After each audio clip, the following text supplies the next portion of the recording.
the way it ends, because the story begins again in order to save a little girl's life. So the first thing I asked Vikram was, well, did she get saved? He said, I don't know. And now we shift to a very different kind of sense of history, which is that of a kind of historical fiction. Farzana Moon is a native of Pakistan.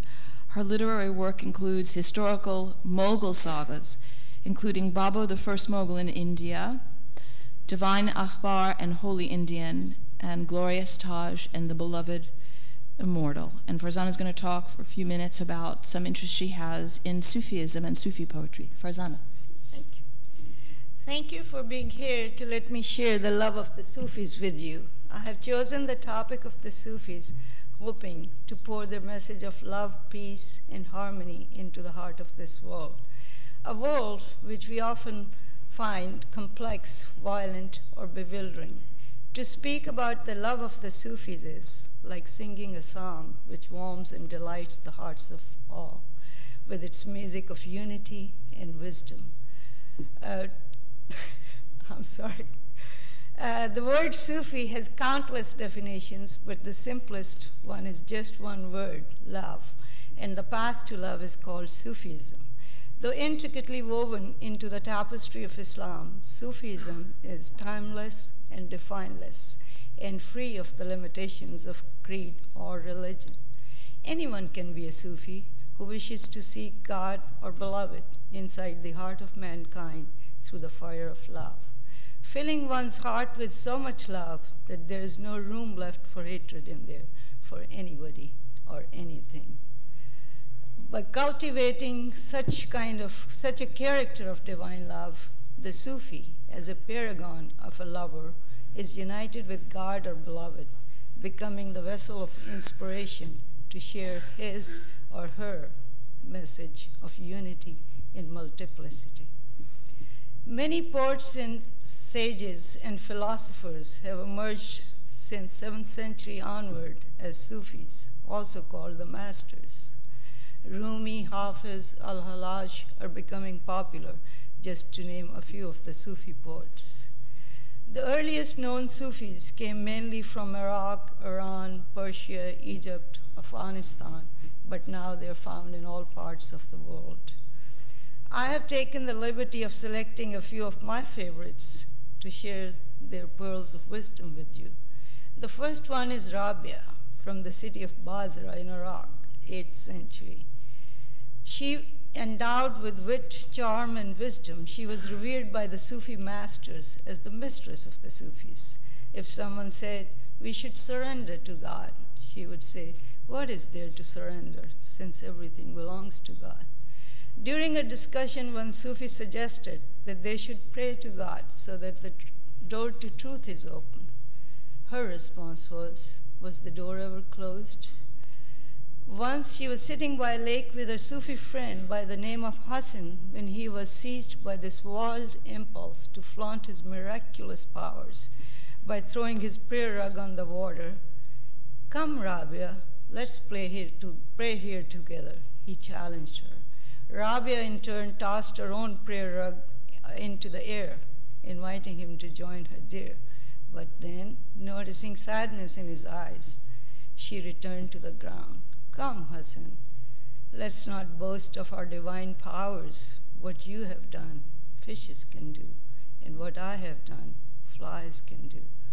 Before I recite her poetry, this favorite saying of hers falls in rapport with her inspired works. I won't serve God as a laborer, expecting wages. Her first poem. Oh God, if I worship you for the fear of hell, burn me in hell. If I worship you in hope of paradise, exclude me from paradise. But if I worship you for your own sake, grudge me not your everlasting beauty. Second poem. Everyone prays to you from fear of the fire, and if you do not put them in the fire, this is their reward. Or they pray to you for the garden full of fruits and flowers, and that is their prize. But I do not pray to you like this. For I am not afraid of the fire, and I do not ask you for the garden, but all I want is the essence of your love, and to return to be one with you and to become your face. Third, O God, whatsoever you have apportioned to me of worldly things, give that to your enemies, and what you have apportioned to me in the hereafter, give that to your friends, for you suffice me. The next poet is Hafiz, born in the city of Shiraz in Iran, 14th century. He is known as the heart of the Sufi poetry for his dazzling sense of candor and perception. We offer love to everyone, and in love accept all blame, for in our way to be offended is faithlessness to God. Second, we all sit in his orchestra. Some play their fiddles, some wield their clubs. Tonight is worthy of music. Let's get loose with compassion. Let's drown in the delicious ambience of love. Third one, I have learned so much from God that I can no longer call myself a Christian, a Hindu, a Muslim, a Buddhist, a Jew. The truth has shared so much of itself with me that I can no longer call myself a man, a woman, an angel, or even a pure soul.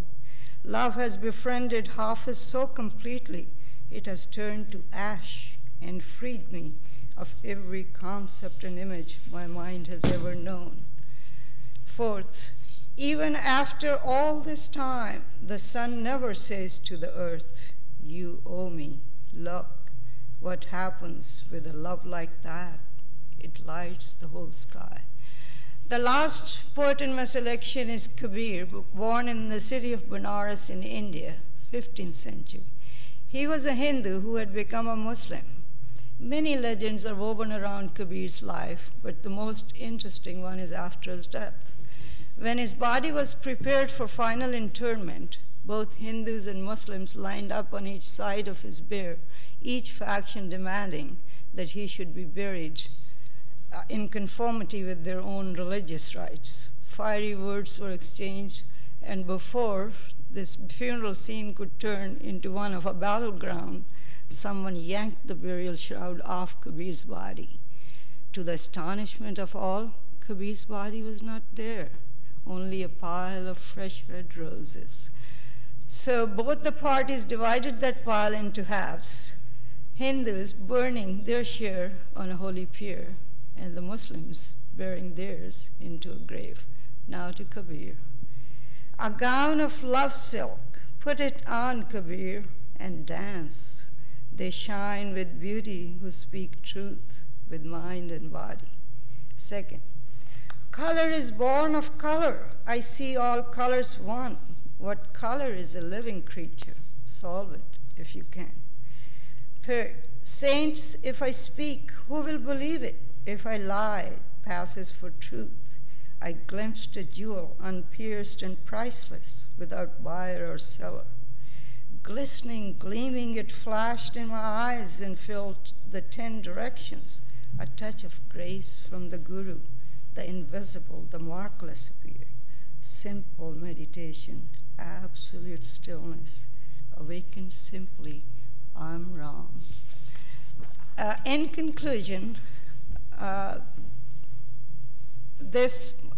love for the Sufis is the theme for my next book, which I'm writing about the life of Prophet Muhammad as the first Sufi of Islam. In conclusion, his Sufic saying, if you love God, sanctify your love by loving God creatures first. This was the topic of the Sufis, and I'll just read a short paragraph from my historical saga